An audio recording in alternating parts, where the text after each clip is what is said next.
guys, this is the ABC group, and I am Ashante Gilliard. And I'm Brittany Fantasy. And tonight we're going to be presenting to you our version of the reunion show of EDM 310.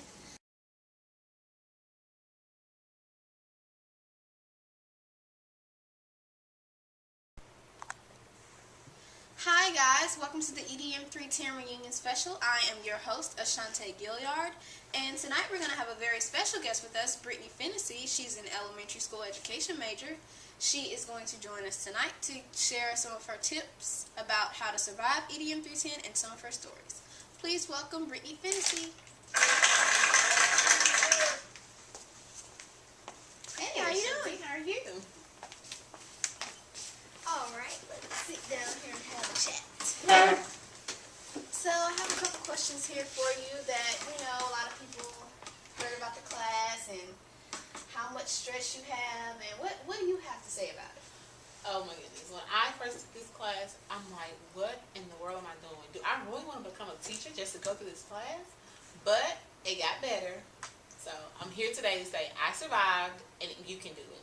So guys, you can do it. You heard her say it, you can do it. Okay, so let me ask you a question, Brittany. What exactly is this class about? Like, what is the meat of EDM 310? What is this class about? Alright, EDM 310 is a requirement for education majors, and it's basically a class to let us know that keyboarding is not computer literate. You have to know how to blog, create wikis, PLNs, personal learning networks, and basically it's a class that helps you in your education field to make the class more exciting for students and not boring, and to educate us on the technology that's out there to integrate in our classrooms. Okay, that's a really good overview. That's a good answer. What will you take from EDM 310 with you that you had?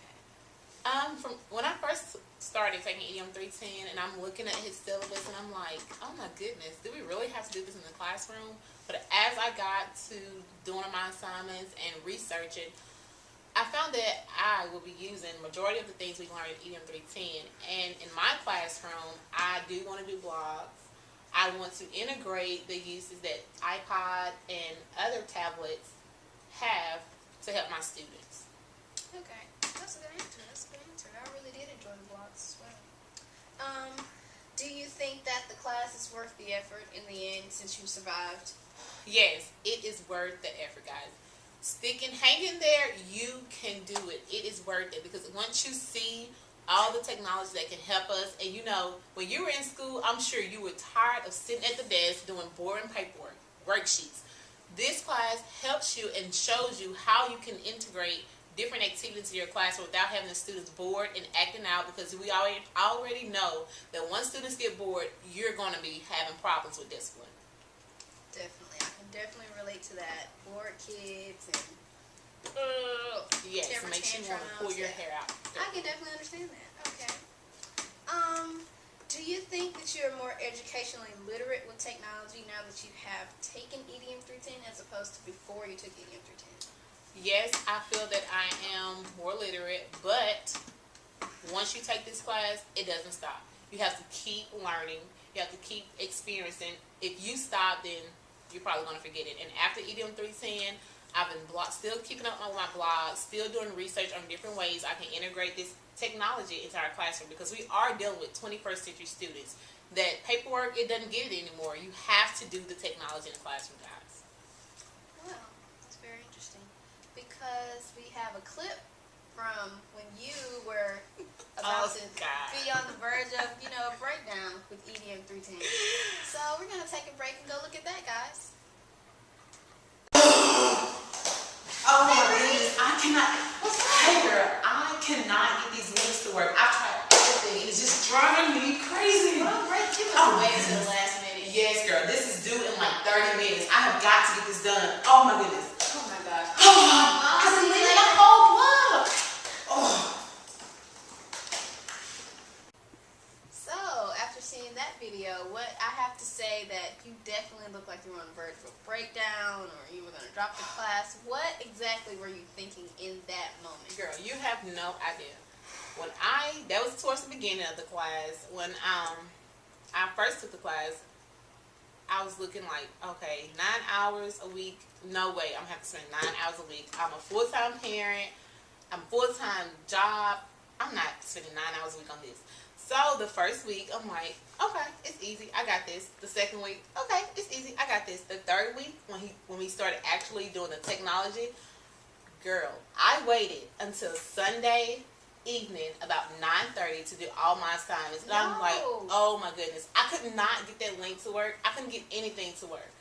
So yes, I was definitely on the bridge of just pulling all my hair out and just breaking down. But here I am today. I survived, guys. I survived. So, a lesson from that story, don't wait until the last minute. Okay, so what was your favorite project? Like, what was the most fun thing that you did that you enjoyed the most? I have two. The first one was Block Assignment 11, and that's where we were assigned to this teacher named Miss Cassidy from Canada, and she worked with elementary students, mainly first and second grade, and she had those students using blogs, wikis, as early as first grade. And I have a son, and he's 1, and I'm thinking I would want him to go to that school if we were in Canada because they're getting the experience early. My son, he, right now at the age of 1, he know how to turn on an iPad, he know how to select his favorite games, and I think that's very important. So that would be my favorite blog assignment. My favorite project would be, I would have to say the green screen is my favorite project because you always see all the action movies where they flip over and you're like, they cannot do that in real life. But with green screen, I understand how that can be made possible through movies. So I really enjoyed the green screen project. Really? I thought that green screen project was cool too. It was also interesting that nowadays kids can, turn on iPads and work a computer. It's almost like it's genetic, like it's instinct. I thought that was cool. That is very cool. That was definitely cool. Okay, name one thing that all students need to know about EDM 310. One thing. The most important thing is don't wait to the last minute. If you wait to the last minute, you will be kicking yourself in the butt every minute that you're trying to finish that assignment before 11:59. So guys, take advantage and don't wait to the last minute. What should future students expect in EDM 310? You should expect to have fun. It's a fun class, but you also have to stay on top of your checklist. Make sure you're on schedule. Don't wait to the last minute, guys. It is critical not to wait to the last minute. But in the process, have fun and learn new things that you can do in your classroom because we're teaching 21st century kids and they need the technology. Don't deprive the kids of the technology. That's a good answer because we're already using technology, so we need to know how to teach other people. So yes, I definitely agree.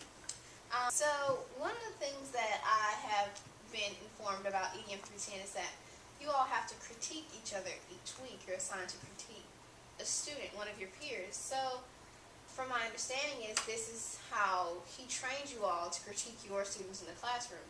How did you feel about this? When I first started, I'm like, oh my goodness, I do not want to critique these students. They're in my class. I mean, I don't want to be the bearer of bad news. But Dr. Strange, he informed us that we're going to be teachers one day and we have to critique. I mean, if we're going to learn how to critique, then go ahead and learn it now so we can know how to critique our own students. So in the beginning, it was kind of rough. I'm being nice and I'm going through, I'm like, okay. But he deduct points off of your grade if you just say, okay. So with critiquing, you have to be nice. You have to say it in a nice way. You start off with a positive note, and then you go into how they can make it better. Because we're teachers, and you don't want your student in a class where the teacher does not properly critique her student, and the child come home crying like, Mom, she called me an idiot. She did this. So you have to know how to critique students correctly. So, yeah. So that's a good tool to learn. That's really good, man. That's good, Dr. Strange. All right. What do you wish you had done differently? Looking back, I wish I would have really had an open mind towards the beginning, because that really affected how I went through the rest of the semester. So I wish I would have had an open mind from the beginning, and then everything would have been smooth sailing instead of having an open mind towards the middle of this class. And if you have an open mind at the beginning, you can flow easily through the class instead of stressing out. Well, those are all very good tips, Brittany. I would like to thank you for coming. And again, guys, this is Brittany Fennessy. Hey guys, thank you. All right. Well, Brittany definitely had some good tips for us tonight. Behind me, we have some final tips on surviving EDM 310 from fellow EDM 310ers that we interviewed. So let's take a look at that tonight. Let's see. One thing that we definitely have to tell you is that you need to take advantage of the lab and the lab assistant. Another thing is I repeat, do not wait until the last minute on assignments. And Dr. Strange is definitely a stickler for editing, so you definitely need to edit. The last two things that we have are have an open mind and be positive throughout the semester, which is something that Brittany definitely stressed about. And to find out anything else that you need to know about EDM 310, you can visit the blog at edm310.blogspot.com. Thanks again, guys. That was Ashante Gilliard, and I was the host for the EDM 310 reunion special. Thanks again. See you next time.